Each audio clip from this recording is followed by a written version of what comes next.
मैं Saroj Srivastava class 12th home science में second chapter संतुलित आहार पढ़ा रही थी। उसी से संबंधित कुछ टॉपिक मैं आज आपको बताऊंगी। संतुलित आहार के आयोजन के लिए विभिन्न आहार समूह।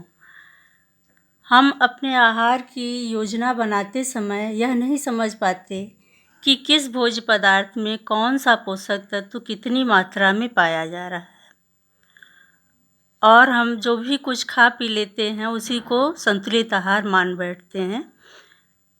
हमारी इस सुविधा को ध्यान में रखते हुए कि हमारा आहार किस प्रकार संतुलित हो, हमारे कुछ पोषक विशेषज्ञों ने इसे 7 समूहों में बांटा है।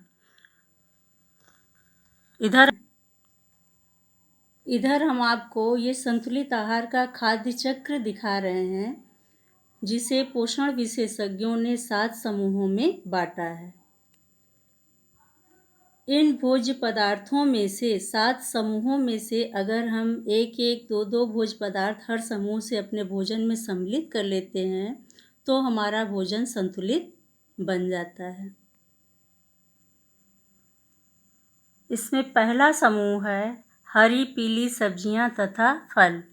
ये विटामिन ए और विटामिन सी, लौह खनिज, विटामिन बी की उत्तम स्रोत होती हैं। इस समूह में कुछ हरी और पीली सब्जियां हैं और कुछ फलों को शामिल किया गया है, जैसे विभिन्न प्रकार के साग, पुदीना, हरा धनिया, मटर, काशी फल, सेम, शकरकंद, मूली, गाजर, और फलों में आम, पपीता और मौसम के कुछ फल, इसे इस पहले समूह में शामिल किया गया है।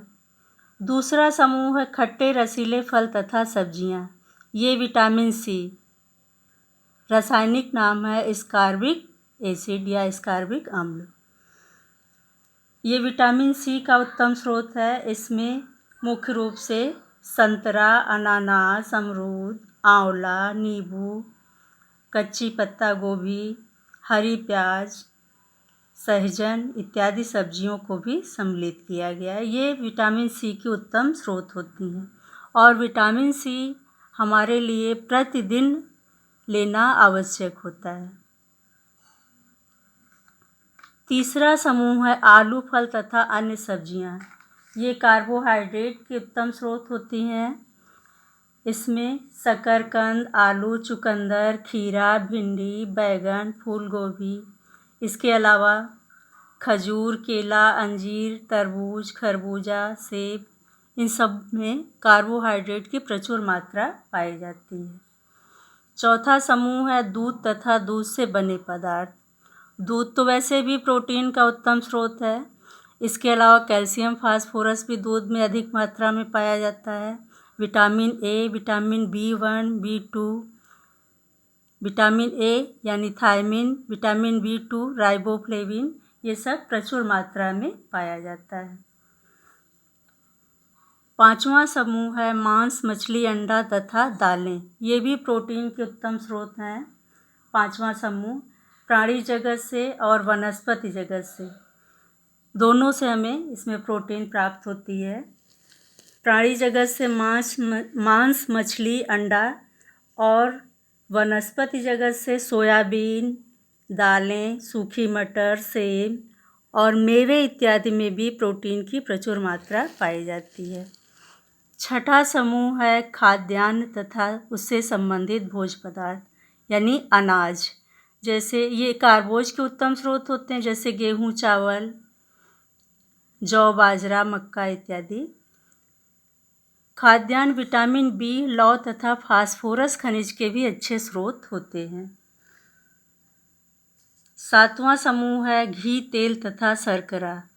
घी, तेल वसा का उत्तम स्रोत है। शर्करा से हमें कार्बोज की मात्रा पाई जाती है।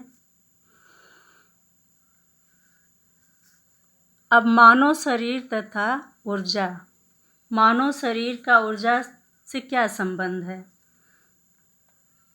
शरीर को क्रियाशील रहने के लिए ऊर्जा की आवश्यकता होती है, और ऊर्जा हमें कैसे मिलती है? भोजन से। चाहे हम जो भी कार्य करें, सोते, जगते, उठते, बैठते, हमें ऊर्जा की आवश्यकता होती है। शरीर की आंतरिक क्रियाओं के लिए भी ऊर्जा की आवश्यकता होती है और बाहरी क्रियाओं के लिए भी ऊर्जा की आवश्यकता होती है। और ऊर्जा हमें भोजन से प्राप्त होती है। भोजन में वसा, प्रोटीन और कार्बोहाइड्रेट हमें ऊर्जा देने का कार्य करता है। सबसे अधिक ऊर्जा हमें वसा से मिलती है। 1 ग्राम वसा से 9 कैलोरी ऊर्जा मिलती है और 1 ग्राम प्रोटीन से 4.1 कैलोरी ऊर्जा मिलती है। 1 ग्राम कार्बोहाइड्रेट से भी 4.1 कैलोरी ऊर्जा मिलती है। तो सबसे अधिक ऊर्जा हमें वसा से मिलती है। लेकिन वसा को हम अपने भोजन में मुख्य नहीं बनाते, इसलिए कि वसा का पाचन सुगमता से नहीं हो पाता है और वसा फिर ऊतकों के नीचे चर्बी के रूप में जमने लगती है। इसलिए हम अपने भोजन में कार्बोहाइड्रेट को ऊर्जा का माध्यम बनाते हैं।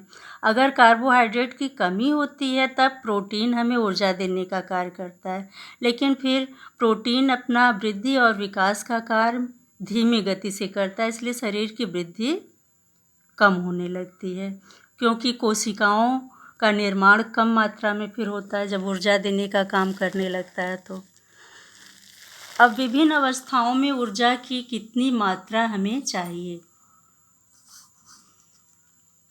जैसे साधारण कार्य करने वाली स्त्री को 2100 कैलोरी ऊर्जा की आवश्यकता होती और पुरुष को जो साधारण कार्य करता है उसे 2500 कैलोरी ऊर्जा। कैलोरी क्या है ये तो आप जानते ही हैं, कैलोरी ऊर्जा नापने की इकाई है। और कम परिश्रम करने वाली स्त्री को 2500 कैलोरी, पुरुष को 3000 कैलोरी। कठिन परिश्रम करने वाली स्त्री को, जैसे मजदूर वर्ग के लोग हैं, स्त्रियों को 3000 और पुरुष को 4500 कैलोरी ऊर्जा की आवश्यकता होती है। गर्भावस्था में चूँकि शरीर बहुत ज़्यादा क्रियाशील नहीं होता है, इसलिए 2300 कैलोरी ऊर्जा की आवश्यकता होती है। दुग्धपान अवस्था में 2600 कैलोरी आवश्यकता होती है।